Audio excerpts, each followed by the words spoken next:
إن الحمد لله نستعينه ونستغفره ونؤمن به ونتوكل عليه ونعوذ به من شرور أنفسنا من سيئات أعمالنا من يهده الله فلا مضل له ومن يضلل فلا هادي له أشهد أن لا إله إلا الله وحده لا شريك له وأشهد أن سيدنا ومولانا حبيبنا محمدا عبده ورسوله اللهم صل وسلم وبارك عليه وعلى آله وأصحابه التابعين لهم إلى يوم القيامة أما بعد فقد قال تعالى في كتابه الكريم إن الذين قالوا ربنا الله ثم استقاموا تتنزل عليهم الملائكة ألا تخافوا ولا تحزنوا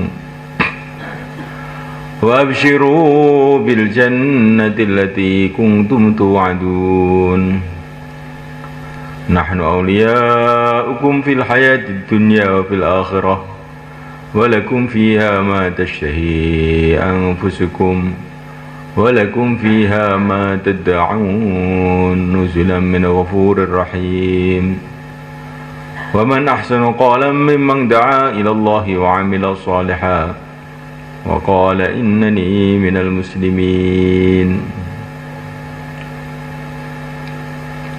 Hadirin dimuliakan,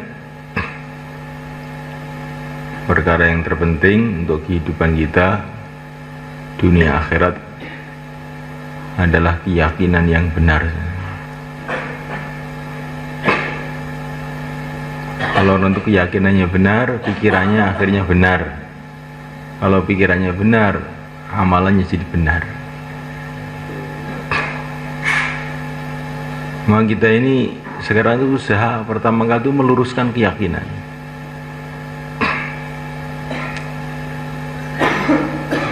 Tanamkan dalam hati, pahami dengan otak kita, ucapkan dengan lisan kita.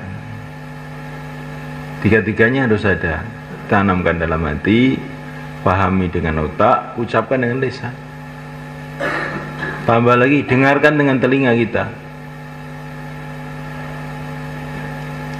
Bahwasanya di dunia ini dan di akhirat dan di mana saja yang berkuasa itu hanya Allah. Yang menentukan segalanya hanya Allah. Tidak ada satu butir pasir pun di alam semesta ini yang ada tanpa Allah. Tidak ada setetes air pun jatuh kecuali dengan ketentuan Allah. Tidak ada mata berkedip, matanya kita, matanya anak kita, matanya istri kita, matanya manusia semua, matanya jin, matanya malaikat, matanya binatang, kecuali semua dengan ketentuan Allah. Tidak ada jantung berdenyut kecuali dengan kudrat dan iradat Allah. Tidak ada orang marah kecuali dengan Allah. Tidak ada orang suka kecuali dengan Allah suka. Tidak ada orang yang dapat hidayat kecuali dengan keputusan Allah. Tidak ada orang yang sesat kecuali bila dia ini dilempar oleh Allah.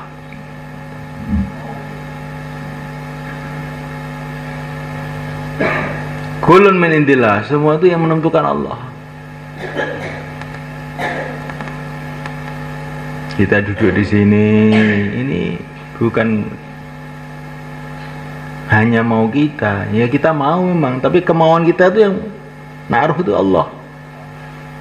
Wa ma tasyauna illa ayyasha Allah. Kamu tidak bisa berkehendak kecuali dengan kehendak Allah. Jadi kita ini tidak bisa mau kecuali kalau dimaukan oleh Allah. Ya tidak bisa menolak kecuali bila ditolakkan oleh Allah. Ya kalau orang sudah punya keyakinan yang benar, baru berpikir benar. Akhirnya semangatnya hanya satu saja, semangat untuk taat pada Allah, cari ridha Allah. Kalau pikirannya sudah benar, akhirnya amalannya benar, amalannya dalam jalan yang diridhoi oleh Allah.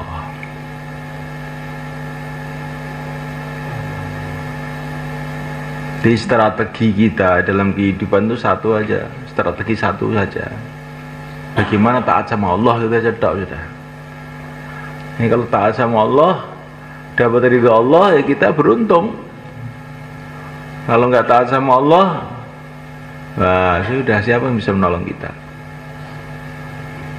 Kecuali bila Allah ampuni kita. Semoga Allah ampuni kita semua.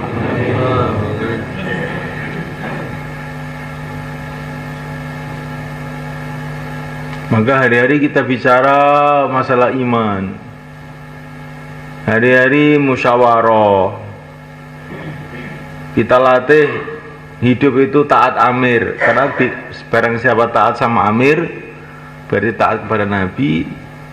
Kalau taat sama Nabi, berarti taat sama Allah. Di semangat kita ini semangat taat. Karena agama itu taat. Ati Allah wa ati Rasul wa ulil amri minkum. Semangat taat, bukan semangat seenaknya sendiri. Tapi taatnya ini yang ditaati siapa? Bukan taat sama orang, taat sama Allah. Kalau kita taat sama amir itu karena ini aturan Allah, bukan karena dia enggak menciptakan saya. Tidak ikut apa-apa, kok taat sama orang itu apa? Tapi karena ini perintah Allah, ya kita taat. Kita memuliakan orang tua karena apa ya? Karena perintah Allah. Kalau orang tua sendiri itu sebetulnya nggak ikut apa-apa, hanya digerakkan oleh Allah untuk menyayangi anaknya. Yang menyayangi kita itu Allah, bukan orang tua sebetulnya. Kamu lihat di rumah sakit Madiun ini, banyak bayi-bayi itu dibuang di kamar mandi. Kenapa ini orang kok dibuang, gimana itu? Karena oleh Allah tuh dalam hatinya nggak dikasih sayang sama anaknya itu, maka anaknya itu dibuang. Jadi ayah kita, ibu kita sayang sama kita ini sebetulnya karena Allah meletakkan kasih sayang itu dalam hatinya. Yang sayang itu Allah. Maka jangan gara-gara orang tua kita lupa sama Allah. Nanti kalau Allah rubah, orang tua benci sama kita, wah repot itu ya. Istri kita sayang sama kita itu karena dibikin sayang sama Allah itu. Jangan gara-gara istri terus nggak keluar. Oh, nanti kalau istrinya lari baru kapok kamu nanti.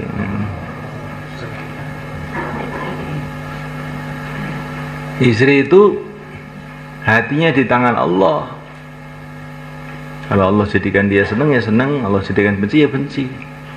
Maka jangan sampai bencinya orang atau senangnya orang membuat kita lupa kepada Allah, membuat kita lupa pada perintah Allah. Kalau disuwenengi orang ya ingat sama Allah, dibenci orang ya ingat sama Allah. Ini namanya berpikir yang benar. Kalau kita punya keyakinan yang benar, keyakinan yang benar, akhirnya pikiran benar, nah ini sikap kita ini benar. Ya kalau yakinnya nggak benar, nanti istri bikin lupa sama Allah, anak bikin lupa sama Allah, ada orang marah.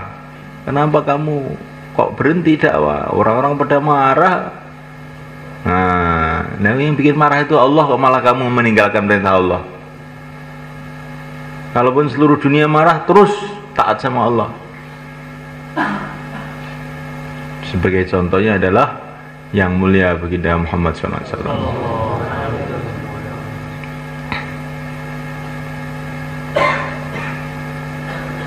Di Mekah semua orang marah, satu dua aja yang tidak marah ketika Rasulullah dakwah, tapi Rasulullah terus saja. Akhirnya semua orang Mekah seneng. Jadi sahabat-sahabat beliau, di pembela-pembela beliau siap mati untuk beliau. Insyaallah mulai kan kita belajar begitu. Pandang semua itu dari Allah, sehingga tidak melupakan kita kepada Allah.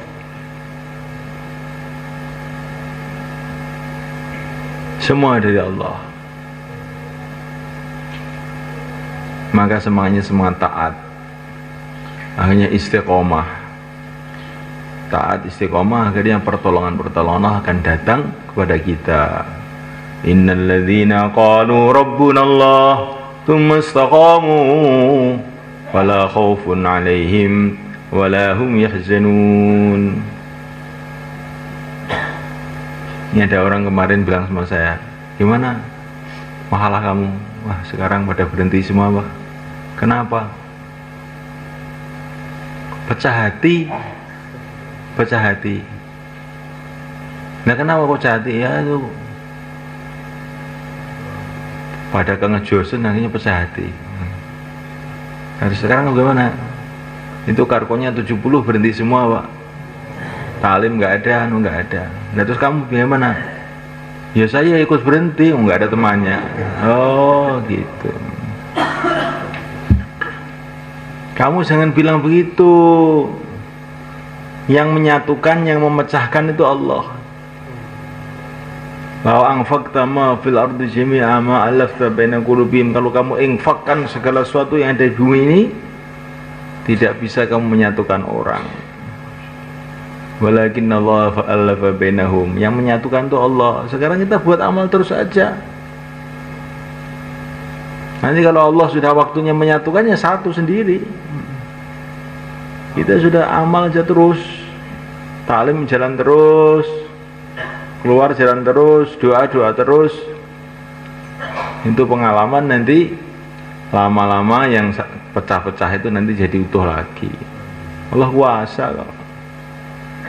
Kayak tulang pecah itu, nanti kalau sudah waktunya sambung lagi itu nanti. Insyaallah mana kan? Pokoknya keadaan apa saja, keadaan perang, keadaan damai, keadaan marah, keadaan senang, keadaan apa saja, terus taat sama Allah, akhirnya kita sukses. Dulu zaman Nabi itu suasana dakwah itu diwarnai dengan perang loh semuanya kan. Tapi yang aneh itu orang-orang yang perang itu lama-lama bersatu, jadi orang Islam semua, jadi wali semua.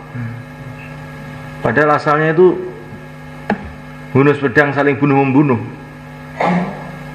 Kalau menurut akal waras itu nggak bisa disatukan, itu gimana? Orang sudah bunuh-membunuh satu sama lain, menyatukan bagaimana?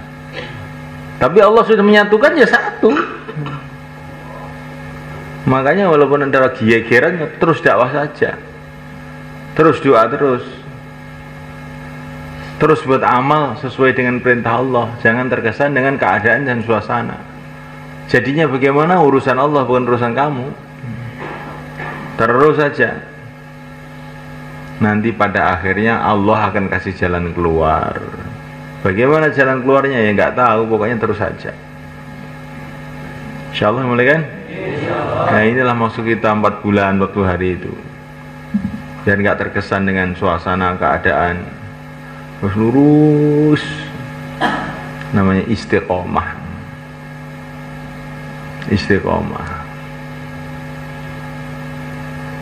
Makanya ini latihan memandang semua dari Allah tuh. Maka saya lihat dulu itu kalau ngirim jamaah itu ke satu tempat diusir, suruh balik lagi, diusir, suruh balik lagi, diusir, saya balik sampai ada jalan keluar. Saya lihat itu juga ngirim jamaah begitu.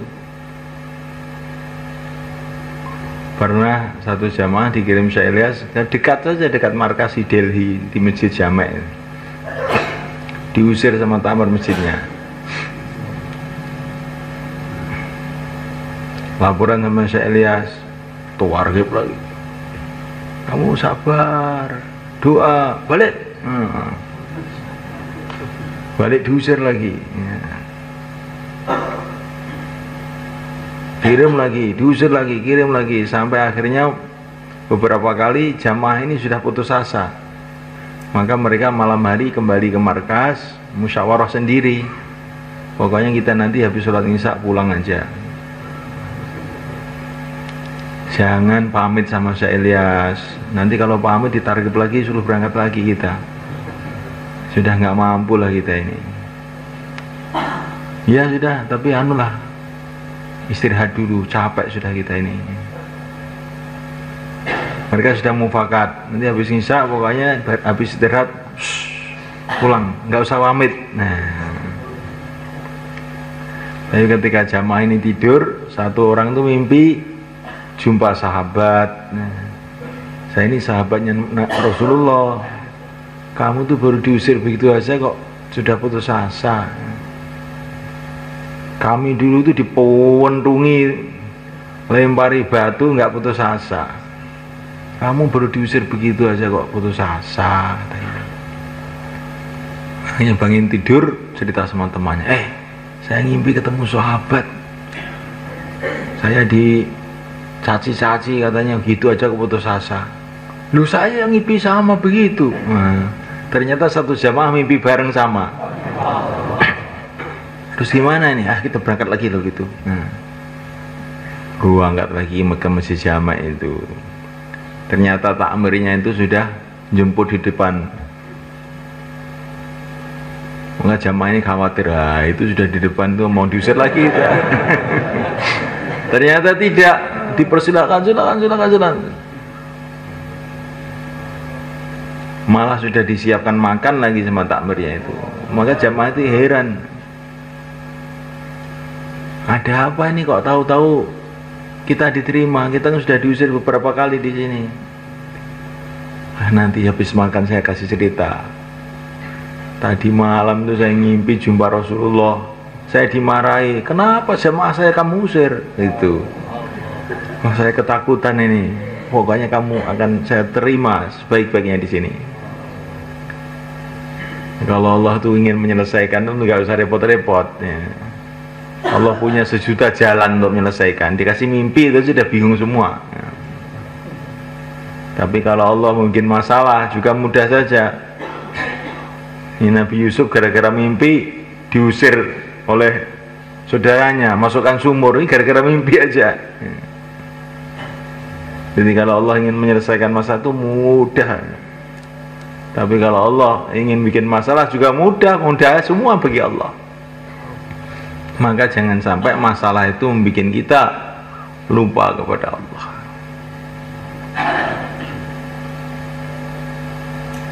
Kalau nanti mau mengeluarkan jamaah, kita datangi orang satu kali belum mau, datangi lagi. Oh itu sudah tidak mau. Iya tidak mau itu kan kemarin. Kalau Allah sekarang merubah hatinya siapa tahu. Datangin jalan lagi. Latihan iman ini sudah. Tawakal aja. Diajak keluar lagi. Nggak mau datangin lagi.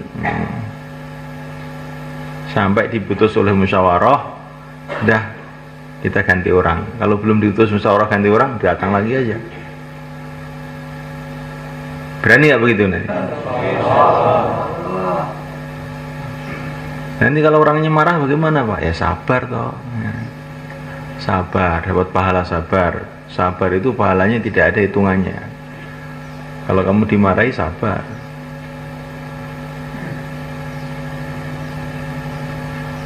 Kemarin tuh jamaah kita kirim ke Aceh, cerita sama saya itu. Jamaah santri.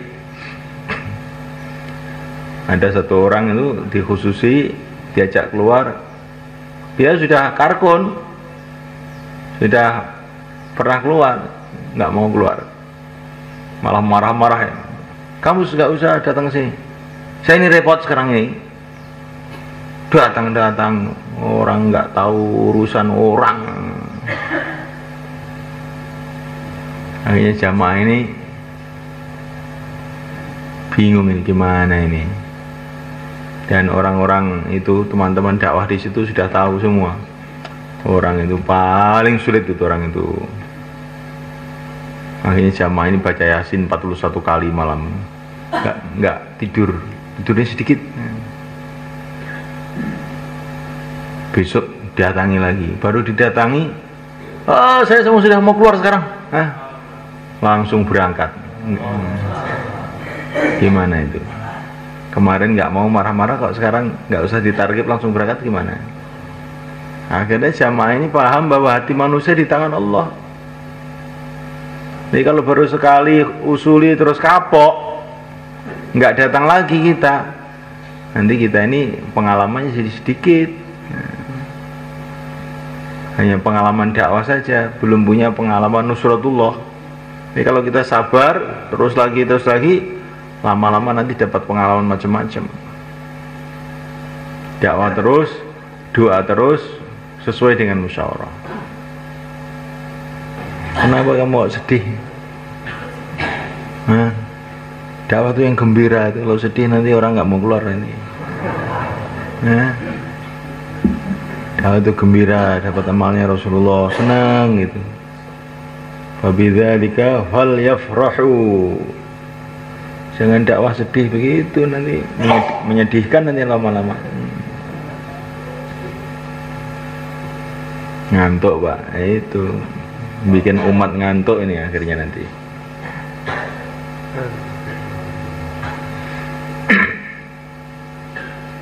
Nah mulai kan, ini dalam cerita yang kita baca dalam Quran, tidak ada nusratullah yang besar-besar itu diturunkan oleh Allah, melebihi nusratullah yang Allah datangkan sebab dakwah.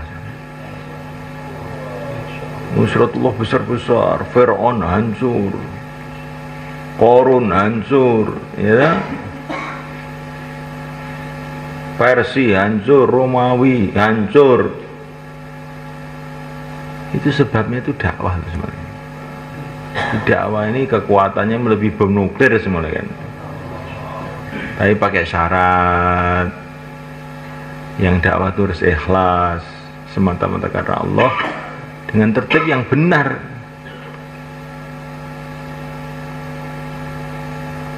Tertib yang benar, tertibnya Rasulullah SAW. Hatinya itu betul-betul tawajuh pada Allah. Maka keluar nggak boleh bawa HP. Siapa yang bawa HP? Nggak ada ya? Alhamdulillah. Itu bikin kita tidak tawajuh, nggak konsentrasi dalam amal. Nah, ini kalau dakwah dengan ikhlas, dengan tertib, tawajuh pada Allah, ini tidak ada kekuatan di alam semesta yang Allah turunkan melebihi dakwah.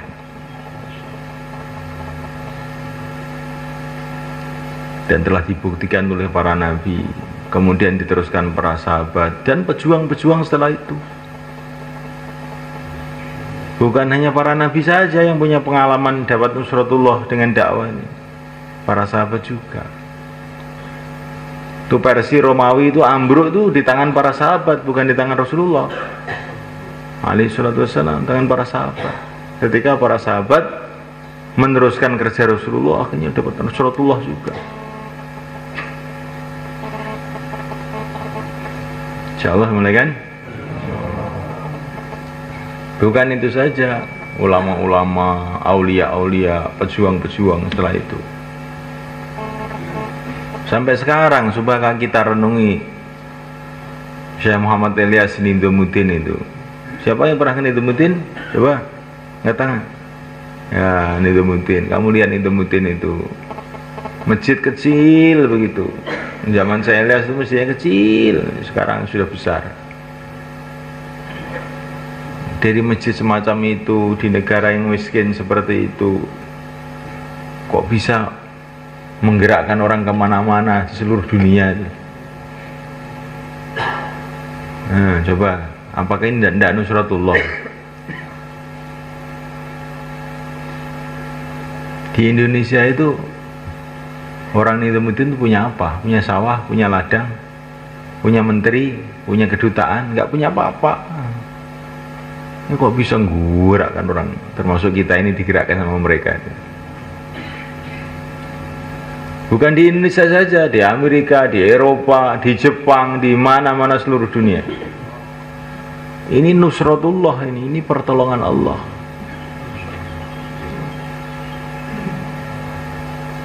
Ya, kan. Kalau kita tidak renungi kayak biasa. Tapi kalau kita renungi itu luar biasa sebetulnya. Termasuk kamu kok mau keluar 40 hari kemana-mana, ada yang 4 bulan, tinggalkan keluarga, tinggalkan anak, tinggalkan istri. Kok ya mau tuh kamu itu? Kamu itu bukan mau, dimaukan sama Allah. Karena ada nusratullah datang. Asbabnya mujahadahnya orang-orang sebelum kita, tahu-tahu kita 4 bulan. 4 bulan bukan digaji, malah mengeluarkan uang. Nah kok mau? Nah ya ini termasuk barang si aneh sebetulnya. Kerja aneh. Setelah 4 bulan duitnya habis, keluar lagi 4 bulan lagi. Pak Sobirin itu keluar aja 4 bulan. Kok bisa mau gitu loh. Nah ini namanya nusratullah.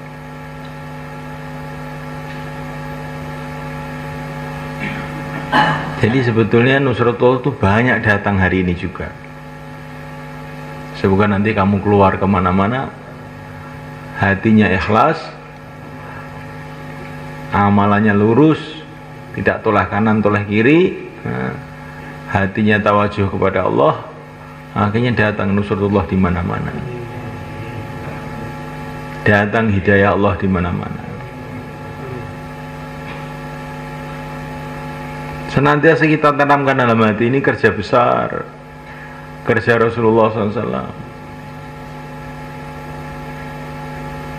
Jangan kita terkesan dengan apapun keadaan, karena apapun keadaan itu semua sudah diketahui oleh Allah, ditentukan oleh Allah, diprogram oleh Allah. Apapun keadaan, jangan membuat kita lupa kepada Allah. Kayak Nabi Musa ketika menghadapi Fir'aun, qala Musa inni mutu bi rabbi wa rabbikum min kulli mutakabbirin la yu'minu bi yaumil hisab. Ketika Nabi Musa menghadapi Fir'aun yang garang, kejam, maka beliau mengatakan, inni a'udzu bi rabbi wa rabbikum, aku berlindung dengan Tuhan saya dan Tuhan kamu juga. Yang menciptakan saya, menciptakan kamu adalah Allah. Saya berlindung kepada Allah dari kamu, kata Nabi Musa. Nah, akhirnya Fir'aun ini nggak bisa buat apa-apa kepada Nabi Musa. Fir'aun itu kejamnya sudah setengah mata malah kan. Bahaya jadi disembelih. Tapi ditantang sama Nabi Musa nggak berani. Itu mau orang mana-mana disembelih sama Fir'aun, tapi giliran Nabi Musa nggak bisa mau nyembelih, nggak ada keinginan, dia ngamuk sama orang lain aja, sama Nabi Musa dia pokoknya nggak berani. Ini kan aneh tanya. Kenapa nggak berani? Kenapa nggak berani? Allah membuat dia tidak berani.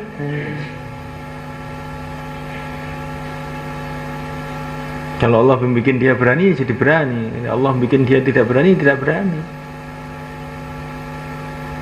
Nah, sebabnya Nabi Musa itu doa, ya Allah, hati saya ini kok takut sama Fir'aun ini. Keluarkan rasa takut ini dari hatiku, masukkan di hatinya Fir'aun. Nah, ini doanya Nabi Musa. Ini keterangan ini dalam kitab Durul Mansur. Ketika Nabi Musa masuk di Mesir, maka beliau ini ngeredak Fir'aun yang musuhnya. Ini Fir'aun ini kalau marah itu pedang yang keluar. Paling kita dimarahi sama takmir masjid aja. Karena nggak boleh, cuman gitu aja. Tangan yang keluar. Kalau Fir'aun itu pedang yang keluar. Maka Nabi Musa itu ngeredak ketakutan. Tapi Nabi Musa faham, walaupun ada rasa takut, beliau faham. Yang membuat takut ini Allah, bukan Fir'aun. Ya Allah, keluarkan rasa takut dari hati saya, masukkan di hatinya Fir'aun. Akhirnya Nabi Musa jadi berani gak takut lagi. Ganti Fir'aun yang takut. Ya, Nabi Musa ini ajib ini. Jadi kalau kamu itu takut kepada orang, itu jangan kamu pahami karena orang itu menakutkan, bukan. Karena Allah bikin takut kamu. Maka doa sama Allah, ya Allah keluarkan rasa takut ini, masukkan sama dia. Ganti dia takut nanti. Insya Allah mulai kan? Ini baru mudzakarah namanya. Kita ingin ini jadi pengalaman.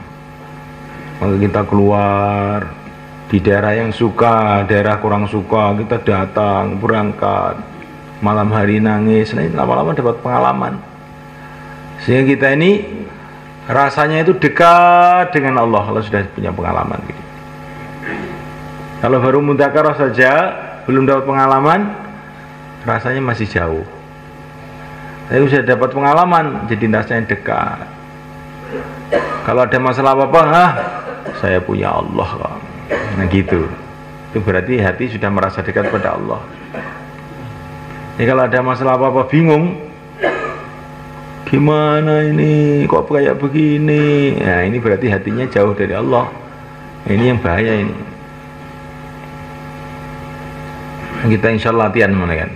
Yang mau keluar semua berdiri ke selatan. Alhamdulillah.